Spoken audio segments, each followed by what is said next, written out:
Hello, everyone, and welcome to our Vegan Spirituality Online Gathering. My name's Lisa Levinson, and I run the Sustainable Activism Campaign for In Defense of Animals.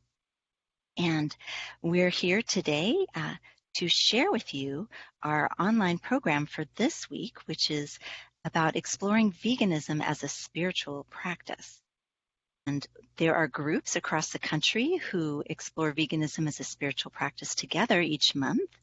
And you can find out more about these groups and join one if there's one in your area at veganspirituality.com.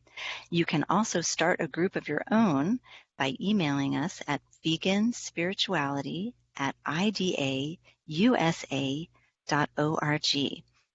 So it's my pleasure to introduce my co-host, the author of Peace to All Beings, Judy Carmen, who will introduce our featured guest for today. Hi, everybody. It's so good to be together again. I love this.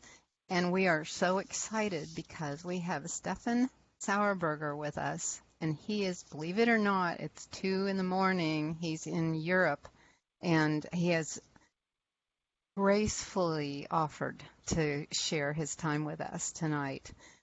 So thank you so much, Stefan. And I'm going to tell you a little bit about him before we get started. He's a lifelong advocate and a 25-year vegan. Stefan has campaigned with such organizations as PETA since 2005 in anti-fur protests, investigations of outdoor pet neglect, and solely carrying out an anti-KFC VCD distribution campaign with Pamela Anderson in China. So he began in 2007 to apply his beliefs to international businesses, starting with a vegan restaurant chain in Tokyo, the only one in Japan that maintains an animal rights focus, for facilitating vegan lifestyles and distributing movement literature to customers. He now speaks globally on the psychology of activism while developing electronic entertainment to break new ground in ways of bringing our message home. Stefan draws upon activist and psychologist Dr. Jean Robert Baird's book on spiritual practices for social activism, and also Robert Cialdini's Principles of Influence plus Neurolinguistic Programming to help you feel happier and prevent burnout. Dr. Jean's book is How to Think If You Want to Change the World, which I love that title, and I've read the book, and it's just an amazing book. There's so much in there, and Lisa, you might want to put in the chat box the website to find that book. Is magissa.org, magissa.org. Stefan shares techniques to help us take responsibility for our thoughts and feelings in order to turn self-doubt into courage and hopelessness into faith. By doing so, we can become both happier and more effective as activists. Stefan believes it's possible to end suffering and injustice while also finding spiritual fulfillment. By taking responsibility for your thoughts and feelings, we can turn self-doubt into courage and become both happier and more effective at advocating for animals. So let's start out, Stefan, by finding out how you became vegan 25 years ago. Tell us what influenced you to go vegan. Thank you, Judy. And by the way, it's a pleasure I've been looking forward to for quite some time now, no matter what the hour is. So what influenced me to become vegan? I would say awareness. Just simple knowing enough about where our food comes from and the actual process of how they create it. When I would say that awareness is probably the only thing preventing a vegan world, is a lack of it. When I was about 7 years old, I heard that meatloaf comes from an animal, and that Okay, so that means that there are these things called animals, or these balloon-like beings standing around with meatloaf in them. And so that's how they get the meatloaf. They're just this thing that you harvest. Okay. But gradually, after my mother described the way that they design slaughterhouses for chickens, the the killing room, and how they have them all on conveyor belts and the way they process them, the connection kind of came together.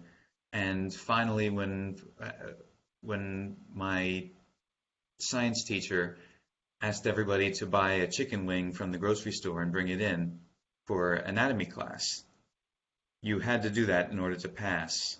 And when I realized exactly what it is that we're buying and what it is that we're eating, I refused, and it was the proudest flunk I have ever received in all my academic life. So once you discover that Soylent Green is people, that's all the influence you need, in my opinion. I didn't go through like a 12-step Meatless Monday program. It's just simply my mouth doesn't water at the morgue. And so all we have to do is create a standard in which every consumer has the right to know the whole story. And we don't need to teach compassion, it's innate. Beautiful. Thank you, Stefan. Mm. Yeah, it is innate. I really believe that. It's part of our higher selves. So I have read, as I mentioned, and highly recommend your book, the book How to Think If You Want to Change the World, which happens to be written by your grandmother. And we'd love to hear more about that. So please tell us about the book and your involvement in teaching its principles. And also, I understand that you also use principles of influence from Robert Cialdini and also the neuro-linguistic programming. So how does that all fit together? And do tell us a little bit about your grandmother, please. Yeah, I only got to know Jean Baird relatively late in life. I grew up, and she lived across the country over there in California where you are. And I never, other than just a fleeting story here and there about her her activities with my grandfather and their careers as psychologists, I didn't know her role in the movement. Not only animal rights, but even before that, with civil rights, being in the March on Washington with Martin Luther King at his speech, and her work to support religious freedom among Tibetans. So she developed these principles as a psychologist as early as the late 90s, and had the book going around to peer proofreaders by around the mid 2000s. Was a little bit reticent to publish at the time. Her rationale was that she didn't want it going into the wrong hands, that you're dealing with the raw stuff of thoughts and feelings. And when you're playing at that level, if it were to get into the hands of, say, some violent causes that say apply some of the principles without understanding the whole intention, that it's sort of letting the genie out of the bottle, so to speak. I beg to differ to some degree. I think that if we get this to everyone in animal rights and get them to apply it now, it would be the best thing that happened for animals. So when she was in the hospital, I promised her that I would get it out to the world. And I went through a chapter or two expecting it to be somewhat woo-woo. Anything with the word spiritual in the subtitle or title, I kind of would expect that to be in that kind of category. But I got through one chapter, and by as a side, it was one of the best self-help books I read personally. So after she passed on, I read every word dozens of times and took over as editor. had a daily regimen to work on it every single day without exception. And regardless of how much progress it looked like I was making, whatever happens, I will spend this amount of hours every day. And because I wasn't going to let 60 years work in psychology for activists sit in the closet. While vegan activists are still banging their heads against the same wall as they were a half century ago when she, in her day, yelling, opposing, and creating with their thoughts and feelings the same problems they're trying to fight. So I did all the practices myself and added a few from my background in NLP where appropriate. The founder of neurolinguistic programming, Richard Bandler, one of the co-founders, when I was talking to him about her, he referred to her as a fellow rebel in the field. So I kind of add my own twist in utilizing NLP as a practitioner when I do workshops. The book itself is purely from her theory. And so, and also in the process, I came to know her at a level I never did before. And in that, I found out how hard she worked as a Tibetan Buddhist and practicing at a local religious center, marrying the principles of spirituality with her own field of psychology. So I had kind of predicted it would take me about 6 months or so, and I didn't quite have a grasp on what I was promising. I went through about over 1 million words of her various drafts from the last 13 years of research, boxes filling the closet. We moved across the country, and it took me 6 years to finish it. Got everything together exactly the way she intended it, all of the latest research that reflects everything else that she had written, all the correspondence that she went through, and I realized at the end of it that I could have written 5 books in the time it took. So the question was, is it worth it? And well, the answer, last year when we got the first edition off the press, it exceeded expectations. There was a gentleman at an anti-circus organization who cried and said it hit right at his PTSD. So already I'm starting to see results, and the people that we are able to get it to already in the field are changing the way they do advocacy. Thanks, Stefan. Yeah, I have, like I said, I've read it.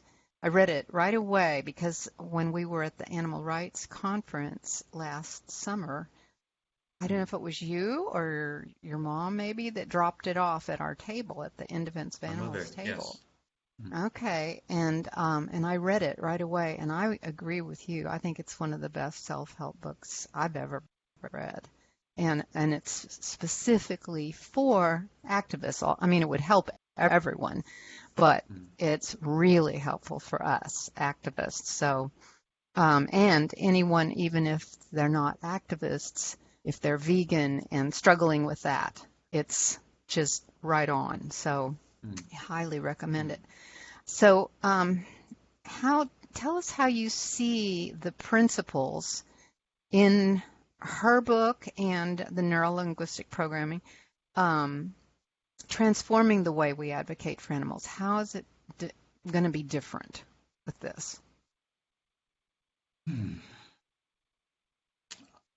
I'll say that, first of all, I love animal rights activists. I mean, they are, in my opinion, the best people in the world. They're not responding to petitions for help. They're not pursuing help for those who are campaigning and marching together with them. They are pursuing help for those not in a position to assert their rights. And it's the only movement that I know of that has originated entirely within the demographic of the oppressor. In other words, it's entirely within the people, within the group who is doing the abuse to stop itself, so to speak. And people could ignore animal exploitation their whole life and watch Captain Kangaroo on their sofa, and nothing will happen to them. It's not there is a completely selfless endeavor because it's somebody else. But an animal rights activist cares what happens to a stranger behind closed doors. And so I think the movement is the forefront of benevolence, of humanity. I also see that so many activists act with their heart only and not with their head. They get very emotional. There's a lot of emotional issues going on that in the world to respond to. And so, for example, with the restaurant chain, my partners were very passionate about the vegan principles, that they ignored business principles. They let emotions control them about not letting people in with leather or hiring only vegan staff because you have to be pure and everything, and kind of let emotions control them, unaware of how they're affecting their actual effectiveness in what they do. So they'll join organizations and do like everyone else. I want to make a difference. I want to help animals. So what is everyone else doing? Well, it looks like they're watching agonizing, violent videos and then going out in the street and yelling at the vendors or at the consumers. Jean Baird saw the same thing, and with all the infighting among the organizations, 60 years ago among activists. So it's nothing new. We just have new generations coming in, some of the old generations burning out.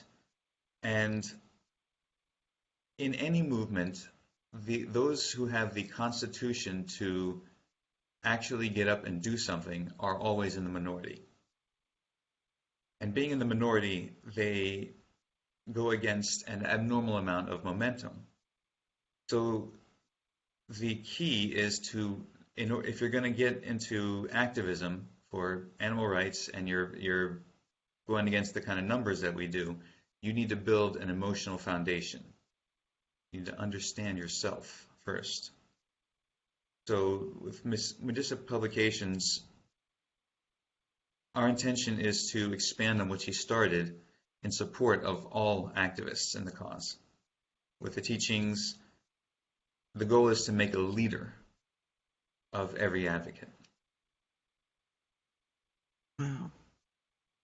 That's wonderful. So, and it has a lot to do with the thoughts that we think, right? So, there's, in your workshops, are you helping people learn how to guard their thoughts, or how would you talk about it? Yeah, and the way Jean Baird taught it was to take responsibility for your thoughts and feelings. Everybody most people have thoughts and feelings that come to them, and they are at effect. Their thoughts and their feelings kind of happen automatically, and they can't control it, they can't observe it, they can't be objective about it. And most people have a sort of mix of two types of thinking. And Jean Baird divided all of our thoughts and feelings into these two categories. There's violent thoughts and feelings and courageous thoughts and feelings. So violent thoughts are what, not necessarily thinking about violence, they are what end up in predisposing a situation to violence. For example, pacifism or defeatism, or any automatic reaction to something that you do not consciously take responsibility for. So, for example, to learn to recognize daring encounter, whether or not a thought is daring encounter, you could think about the last exciting thought that you had, that you then distracted yourself from. And once you have that, If you, it might have been last week, it might have been when you were a child, but you distracted and you got off on another track. And you think about what you would be doing now had you carried through that thought, that exciting thought, that thought that thrilled you but then wasn't realistic, or real life got in the way. The courageous thought is the thought that you began with. That's the original thought that came from you. The violent thought, what we also call counter thoughts, are what automatically come up to stop yourself from realizing your power. And so that is basically the nature of all of the thoughts and feelings as far as their effect on the world. And if a violent thought is something in that if nations believed that thought, and if nations acted that way, there would be more wars. Whereas if they acted on the courageous thought, there would be less. That's kind of a litmus test between the two. Yeah. She breaks it down in such a simple way. And so if we're thinking violent thoughts, which could be just being angry about what we saw on the video about an animal being harmed. And you do talk about, well, and I actually wrote it down as a quote, exercises, I'll quote, exercises to help you learn to turn pain into a cause, disappointments into determination, and develop a faith to support you and your work. So, what are some examples of an exercise that would help us when we get angry at what we're seeing on videos or hearing about? There's so much, and it's a constant stream. What would be an exercise we could use to cope with those thoughts that are running through our head? I've got to do something.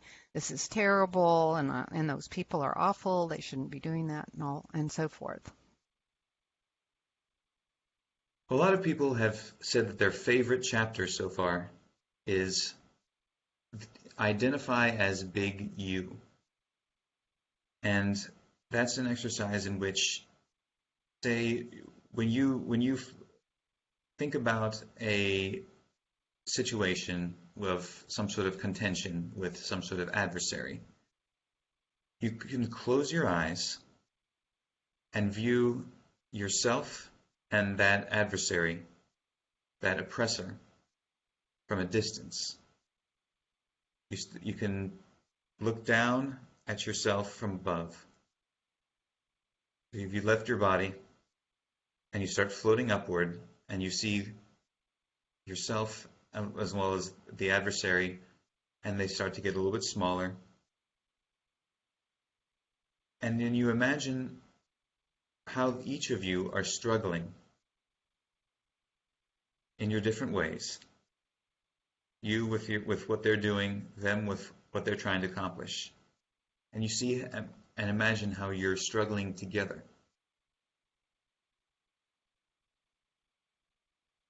So what you can ask yourself at that point, what needs do we have in common? Myself with the person who's doing that.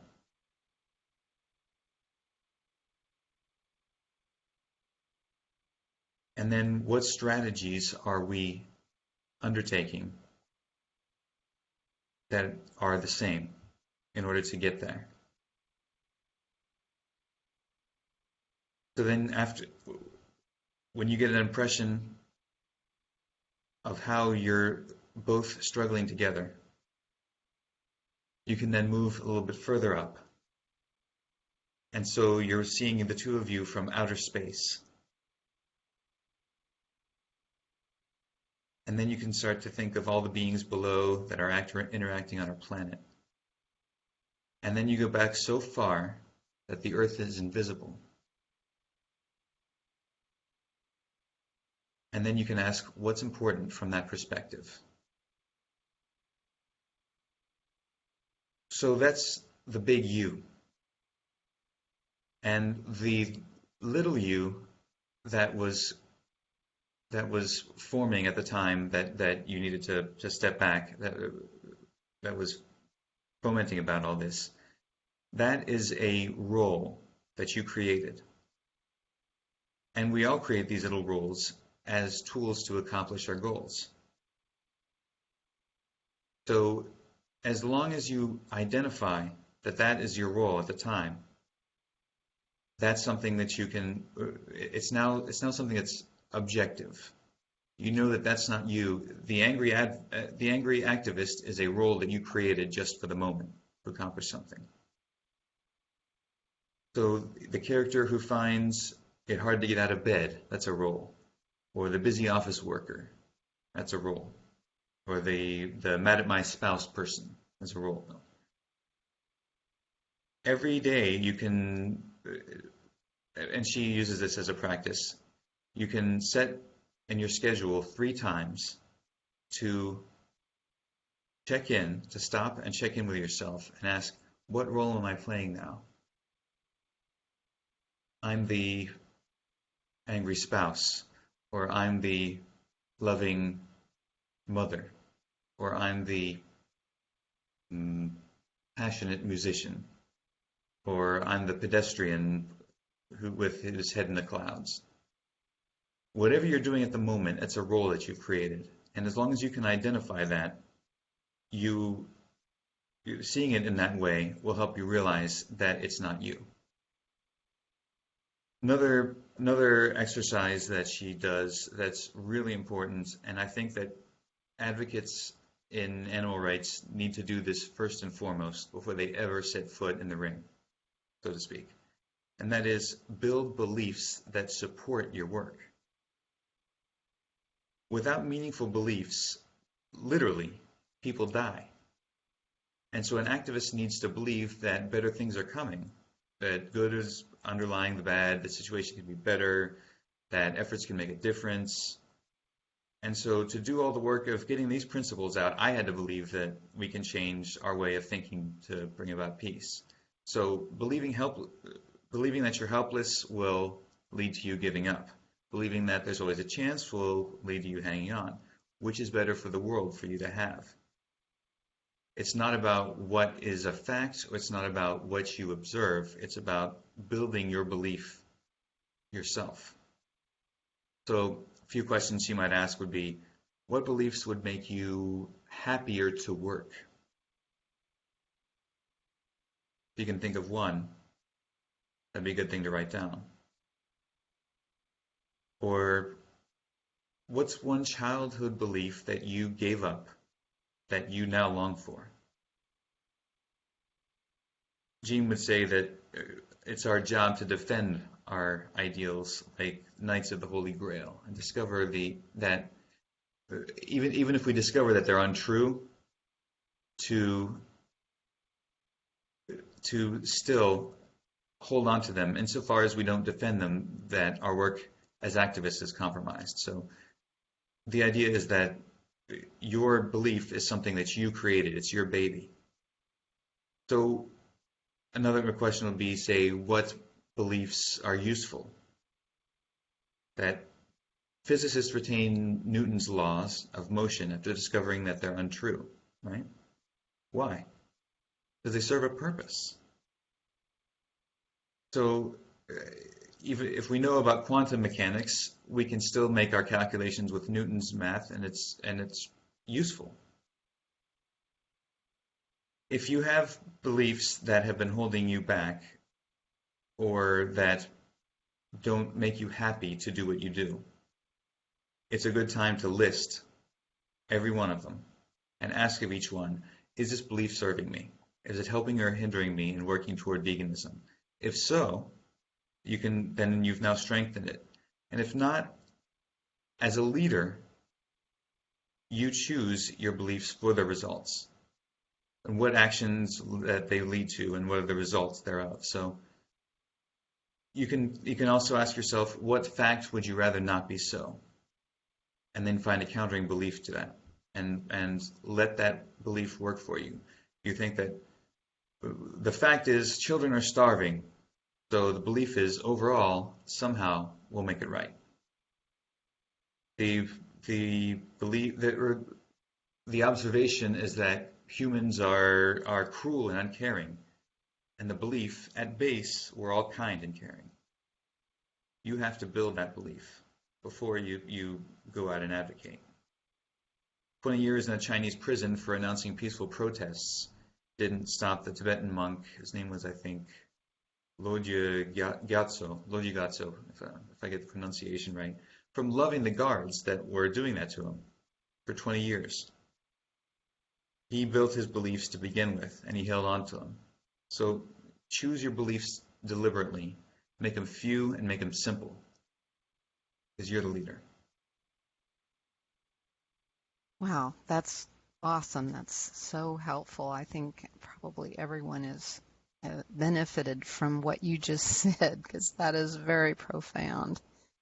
I love your phrase from your workshop that states, become unshakably happy to increase your influence while preventing burnout. And that's a lot about what we're doing when we get together on our Thursday conference calls. Is we're talking about how to prevent burnout, and how to be unshakably happy. But I love your phrase. I love that. So it's totally resonates with our concept of seeing veganism as a spiritual practice. And so tell us more about how to become unshakably happy, because I think that's what is really going to help us be much more effective as activists. Yeah. You don't need to dig very far, and you'll find in so many activists this unconscious rule that suffering with the victims makes you a better person. People will say it's showing their respect for the animal. And there are a lot of people who say that you should be watching all these slaughterhouse videos. You need to go through it and you need to cry with that animal. And you need to be serious when we go out on these protests, because this is a very somber matter. And when you get to that core belief that you find, you have to ask, how much wider do the pearly gates of heaven open by St. Peter as a result of you feeling in the dumps for pigs that are going to murder? How much do those pigs care whether or not you are having a good time while you are fighting for them? Your happiness is your choice, first and foremost.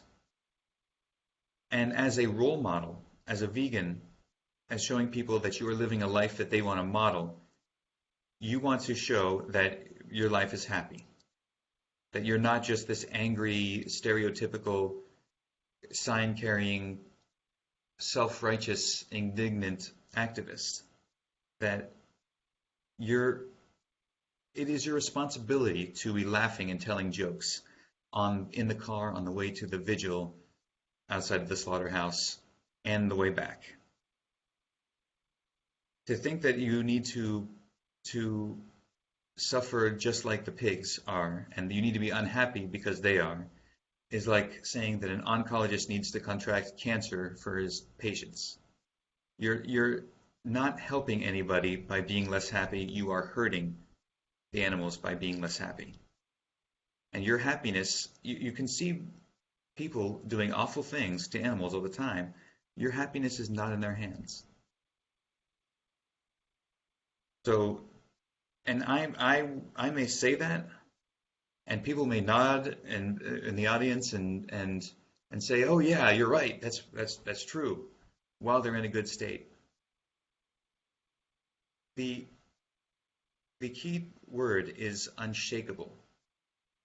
And it only has meaning if you have a reason not to be happy when you're out there advocating. And life provides a chance to practice what you preach every now and then. And in my case, I'll share with you this story. 2 weeks ago, I received word that my brother is in shock trauma after going to court on my behalf when the other party waited for him outside and ran him over with his minivan, pinning him to another truck. And he is still in the hospital with apparently permanent injuries that you don't want to hear in detail. And the fact is that he was doing an errand for me, and each morning when I wake up, my thoughts will want to automatically go to the past. That could have easily been me. How could I prevent it? How could I have done anything different? Why didn't I send somebody else on that day? Why didn't? I mean, 2 years ago, I would have been the one attending, and why was it him and not me? Or they go to the future, how to take care of his business while he's out, dealing with the reporters, worrying about finding the cats he was sheltering at some house. We don't know where to make sure they're okay, and keeping up his business relationships. That is where this counts. Unshakable means when there's a reason not to be happy. And so I can observe that reason, just like you can, whenever you're advocating, whatever you see. And I relate the role that I'm playing now to that reason and to that feeling. So right now, what role am I? Let me check in. What role am I playing? I'm the guilty feeling sibling. I'm the investigator for cats. I'm the observer of thoughts. So maybe I'm the consoler of everyone in this bigger play of life. And then I can let all those feelings come and own them. Is there still pain? Plenty. Regret? Truckloads. Worry? I have it in spades. But they cannot make me unhappy. The difference is I see myself doing these negative things with my time in my head, and I can enjoy the show.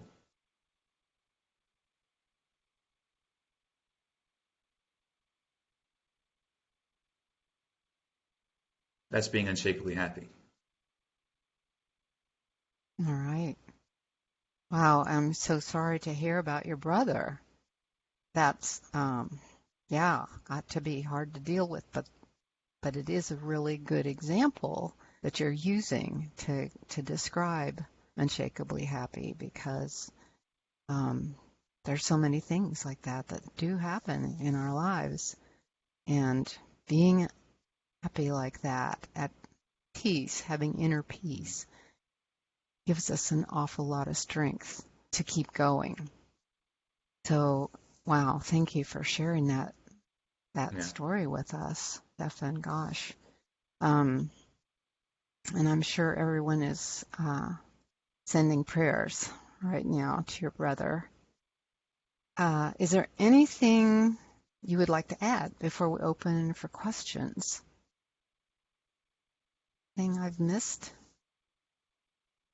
I'll say that we are going to make it, that we've come further this past century than the previous millennium as far as advancing recognition of rights of individuals who previously did not have the rights of a human being, between races, genders, sexual preferences. They're all making great strides, and we can change the law. You can change the law to make it sensible.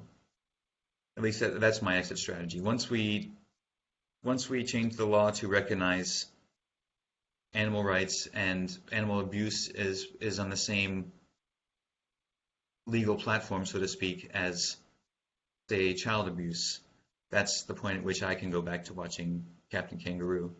But we have a compassionate world again. So please understand yourself first, in order to do different. Thanks. Thank you so much for those words of wisdom. So, Lisa, can we open up for questions? We can. Thanks, Stefan, for sharing those specific techniques with us, too. Those are tools that we can use as activists. So the way this works is that if you're on the phone with us, you can, in the webinar, you can press the key star and the number 4 if you'd like to ask a question, and we'll hear your voice.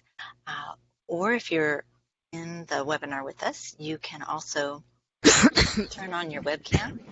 And as you do that, then people will be able to, they'll be able to hear you and see you, and you can ask your question. And then if you're with us on the Facebook Live, you can type your question into the comments. If you're also in the webinar, another option would be to type your comments into the chat box. So there's lots of ways to ask questions. So feel free, if you have any questions or comments to Stefan about his activist tools, any concerns you have as an activist that you'd like to ask, anything regarding veganism and spirituality, all really important topics that relate to what we're talking about now. I just invite anyone who'd like to chat with us.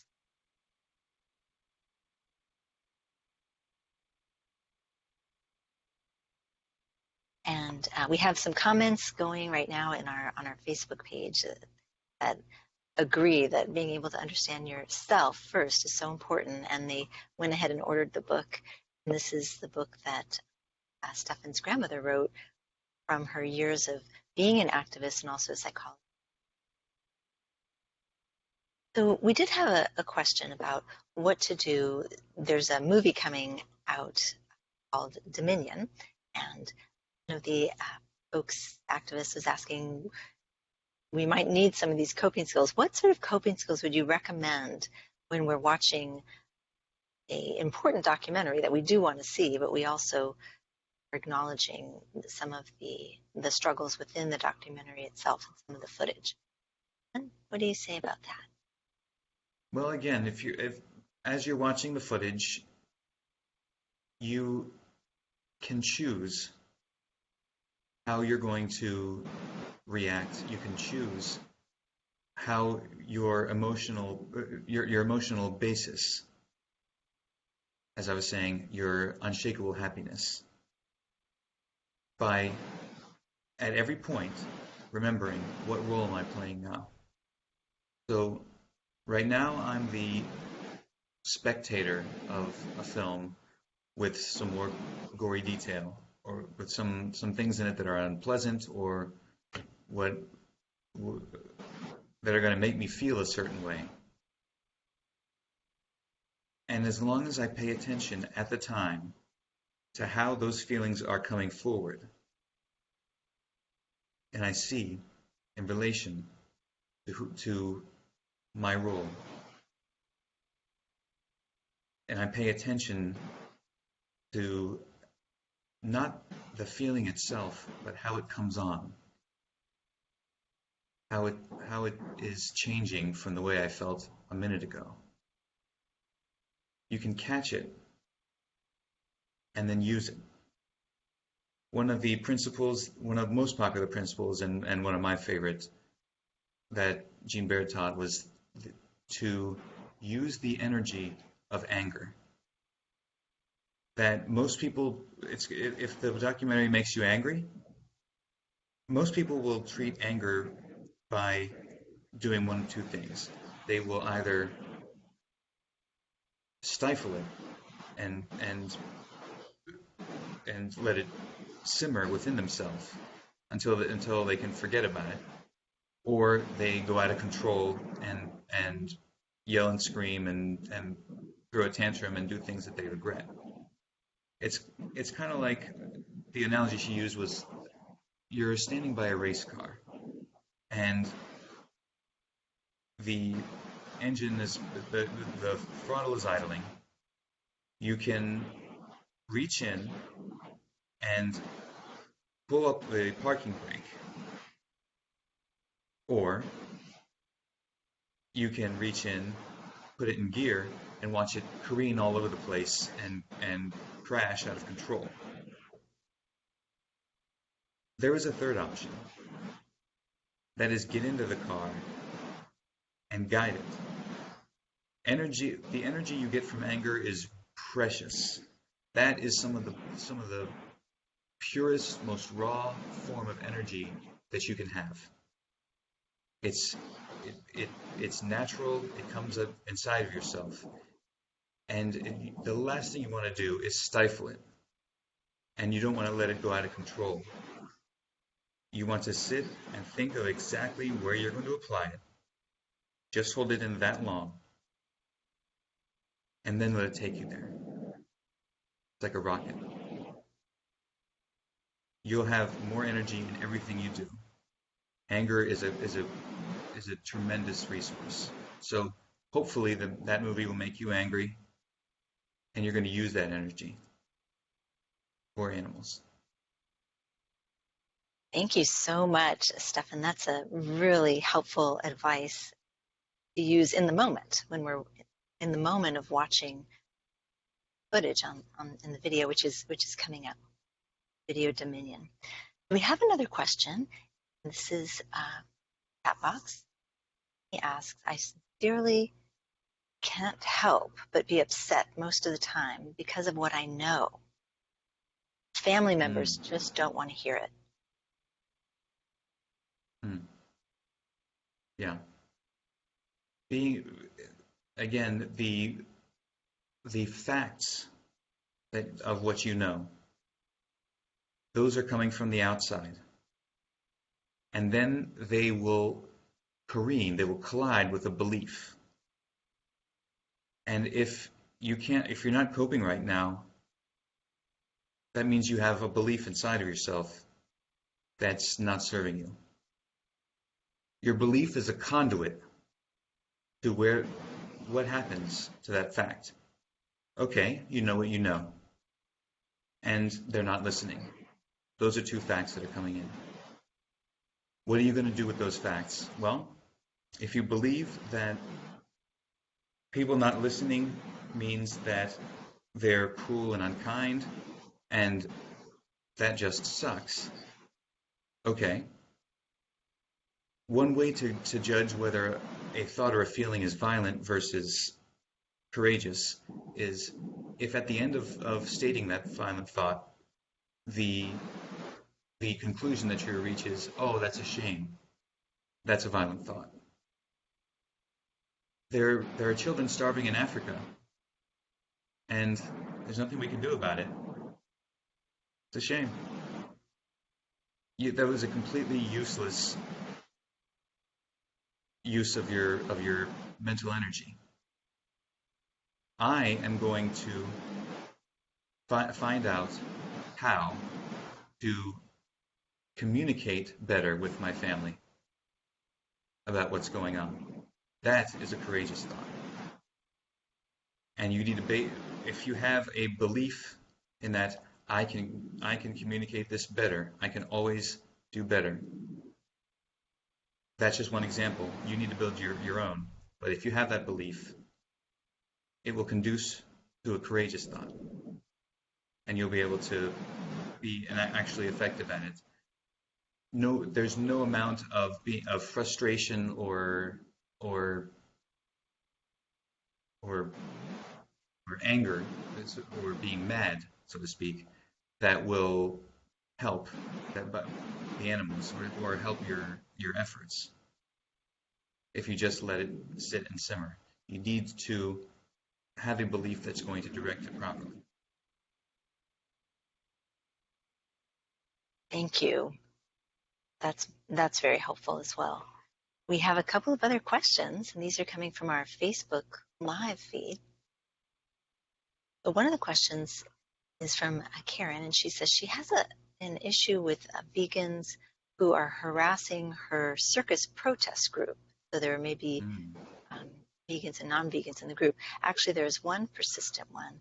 Many protesters are not vegan, and several have emailed her and said they will not come back to the next one. Any comments? Any ideas? Yeah, when you're working with others, and actually this is some other work that she did. It's not part of the inner work.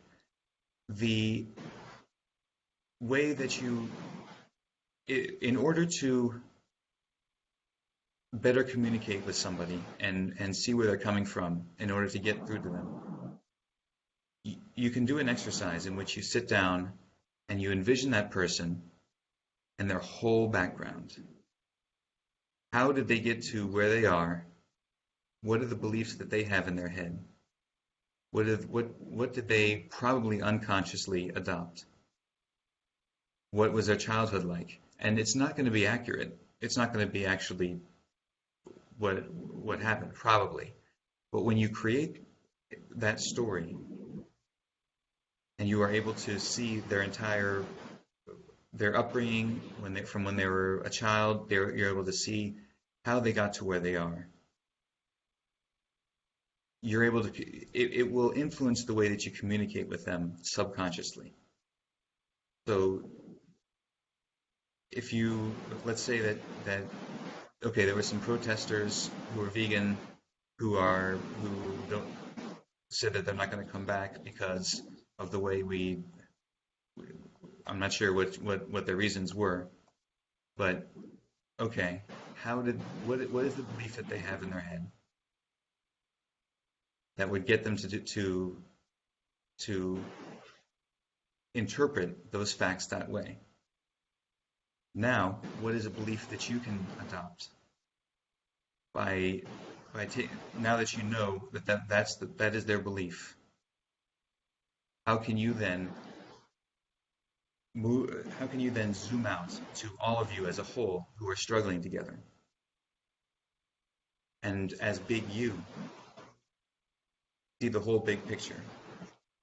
Some people may have to blossom off into a different path, and that's cool.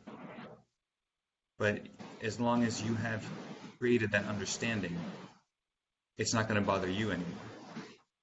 Again, your happiness is not in their hands. Very wise words. Only we are the only ones who are in charge of our own happiness. We have another question. Pastor Rob, who asks, how would you recommend we unify the movement, the animal rights movement, to stop the infighting, fighting from within our group? Oh, yes. Yeah. Basically, that's an excellent question. Her next volume in Working with Others deals with that to a great degree. And again, because we've been seeing it for the past half century, it's probably one of the primary things to focus on. When you have a conflict with another member, and by the way, you'll notice that in various fields, the more similar people are to each other, the more rapidly they will bicker over the smaller and smaller details that differ. You notice that a psychologist is not going to be debating too much with a mathematician, but a clinical psychologist is going to bicker with a hypnotist as far as their technique goes, or an Orthodox Jew, a rabbi of Orthodox Judaism might be very critical of, say, a more liberal Jew, but not so much of a Muslim, just because their differences are not so sharply tangible. So to get back at your question, it's when people have infighting, it means they have so much in common and they have just a little bit of difference in their methodology. And when you zoom out, you see the strategies that you have in common. And you see from whatever perspective you were seeing before, you zoom out and see the whole thing from a global and then a whole universe perspective, you can then see that there may be something that you do that will anger another member of the same of your organization, and it may be a chess move that will pay off in the future, or you might see the way to communicate to them that will meet their needs. Because the way you deal with any oppressor, whether they're internal or external is the same. When you have a oppressor, you have a victim, and then you have the third party observer. That when you come into that relationship, you can change the victim, you can change the observer, you can change the bystander, or you can change the oppressor. And if it's not working to change the oppressor, say you can work on the victim, or you can work on the bystander, so they're no longer a passive bystander. So their focus of who to address, that it might serve you if you're having a struggle to change that as well. To say, okay, this person is adamant, so let me focus on who else is in this bigger picture. Thanks, Stefan. We have one other question, and then we'll bring our gathering to a close. So, how much time do you think that someone should spend being a voice for the animals? The person who's asking the question mentioned age as well, being almost 60. What, between signing petitions and letters and retweeting, being actively engaged online as an activist, and also donating and possibly attending events. But the person who's asking says they never feel as though it's enough. How do we manage our feelings when we are doing quite a bit and not feeling as though it's enough? Well, first off, I'd look at your belief as to what is enough. It sounds like that you have something that is unattainable in your head. And by the way, there's no saying that you, Lisa, should do your activism this way, and you, Judy, should do it that way, or you, John, or you, Jane, should go to a protest, while this person should write an article. Everybody contributes in their own way. And most people who go into activism tend to see what other people are doing and feel that that's what they have to do. And if they're not doing that, they're less of an advocate, they're less of a good person, they're not doing everything that they can. And it may be that if you are doing half as much of the leafleting that you could be doing, because you're spending that time studying to become a biologist who's going to be very influential and come up with a new way to do biological research without animal testing. In the big picture, that you're doing more for animals than you would ever be doing with your own two hands by doing grassroots activism. I spent so much time in my 20s doing things with my bare hands, even knowing that in some cases it would make more sense to go get a high-paying job and hire two people to do what I'm doing. Not everyone contributes in the same way, and you have a belief as to what you are supposed to be doing, and that's the first place I would start, is write out that belief and consciously decide what belief is going to make me happy as I work.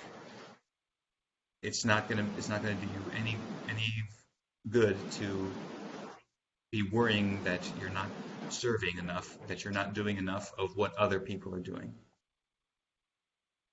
And so that's the foundation, is to take your belief and form it yourself. So that response is very empowering, because we are in charge of our own beliefs, and we can examine them and change them if we need to, serving us. So thank you for that wonderful question, Amy, and thank you to everybody who's joined us on this webinar tonight. Also, special thanks to Stefan. And I think, Stefan, you're going to lead us in a closing intention or prayer for our gathering tonight. I'd be glad to, Lisa.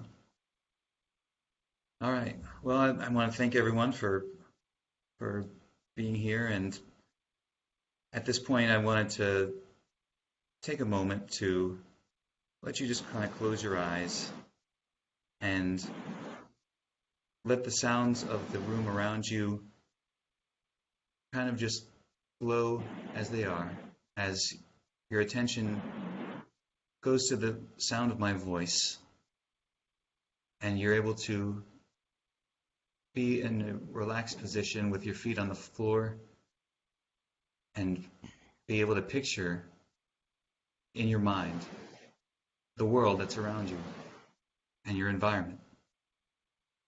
And there are some conditions that you might not like so much. And there are people that are doing things that you don't like very much. And you can see them around you as if you're in a field, and they're all around, to your right, to your left, in front of you, behind you. And you can see those conditions. And then you see in front of you, there's a big, long road. And that's the future. So if you begin to float up a little bit, say like a balloon, and you look down at all the conditions that you're leaving in the present,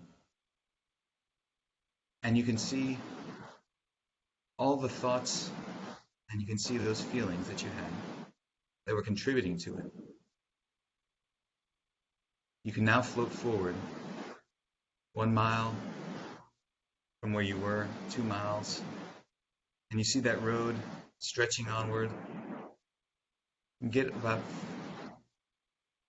5 miles ahead, and you're getting further and further into the future, to where now you can start to see there's another little field that represents where you're going to end up after you do your activism. And you can come down and see what those people are doing differently. And you can start to think to yourself, how would I describe the world now? Not what people are not doing, but using positive language in what they are doing. How would I describe back to those people in the present this future that I've led them to? Now that they're aware, what are they aware of? And how did I communicate it to them? So now you can go back up once you have that in your mind and start drifting back to the present again. 10, 9, 8, 7, 6 miles, 5, 4, 3, 2, 1. And you're back to the present, to where all those people are doing all those things that you're trying to change. And you can see now in yourself maybe a little bit of a feeling that you get when you see it. That's kind of automatic. Where does that feeling start? Does it start in your stomach? Does it make your chest feel pressure? Does it make your neck churn? And then where does it go? And how are you contributing to the conditions of the world with that feeling and the thoughts that come with it? Now you can see if you can see exactly how it's flowing, which way, you can zoom out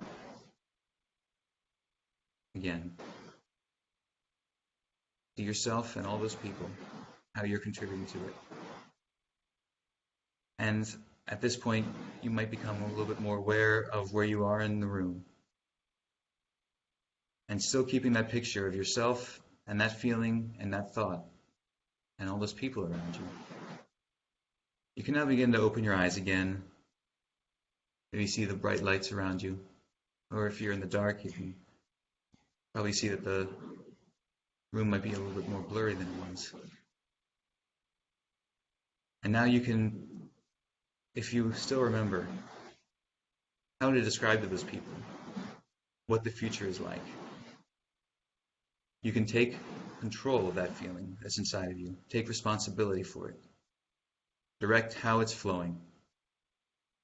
And the next time you encounter those situations, you'll remember, you know exactly what role you're playing. You know exactly how it starts and and what it results in. And you can describe in your literature, your advocacy, exactly how to get to that future. So, everyone, thank you for being with us tonight.